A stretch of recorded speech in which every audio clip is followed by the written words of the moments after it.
The Spitfire Sisters by Margaret Dickinson. Read by Kate Rawson.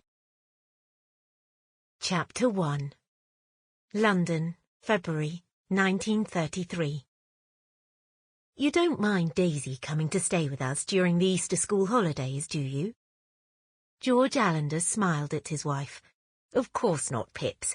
I'm extremely fond of her. His smile broadened. She reminds me more and more of you, he chuckled. She resembles her mother in looks, but you in character, without a doubt. Pips pulled a comical face. I don't think that's a compliment to Daisy. Certainly not in my mother's estimation, anyway. Pips and George had been married for almost 2 years, which George freely acknowledged had been the happiest 2 years of his life. They had been lovers for several years before that, but their marriage had been on hold for several reasons, the most insurmountable at the time being the disapproval of George's daughter, Rebecca. But at last the young woman had seen just how much the pair loved each other and had capitulated. Since then, Pips and Rebecca, not so far apart in age, had become good friends. She often stayed with them at their apartment in Clapham on her days off from her work as a nurse at the London hospital, even though she had her own living accommodation near the hospital. Although Pips and George now spent most of their time in London, they frequently visited Pip's family, the Maitlands, at Doddington Hall in Lincolnshire. Pips couldn't let many weeks go by without seeing the niece she adored and catching up with all the latest village gossip. Pips pressed her hands together. Good! I must make arrangements to take her to Brooklands whilst she's here.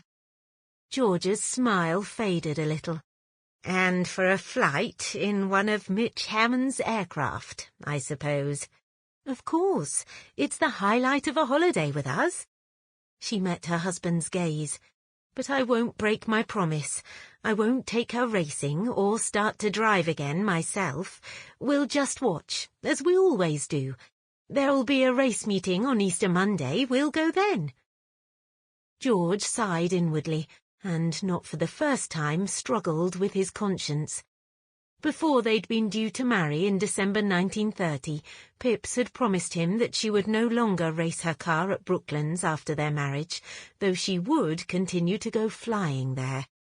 During the very last race in which she'd taken part, she'd had an accident on the track that had left her unconscious for 3 days, and it had meant that their wedding had been put off for a few months. She'd been nursed by Rebecca, and that was when the girl had seen for herself her father's devotion to Pips. And his name had been the first Rebecca had heard Pips utter when she had begun to regain consciousness. Despite her promise, George knew that Pips missed the excitement of racing. She was still an honorary member of a group of women who raced there, the Brooklands girls as they called themselves, but she met up with them now in a social capacity, rather than as a participant alongside them on the track. Flying, however, was a different matter. She could not give up that, and having gained her pilot's license, she was able to take Daisy flying too. George, who suffered acute air sickness, would not go with her, but Daisy loved it and longed for the day when she too could learn to fly. So we'll go up to Lincolnshire on Friday evening for the weekend, weather permitting, and arrange everything. It'll be something for us all to look forward to through the winter months. And besides, it's high time I beat my dear brother at chess again. I'll be losing my touch if I allow too many weeks to pass without challenging him. She paused and then asked, Will you be able to take an extra day off from work so that we can make it a long weekend? George pulled a face.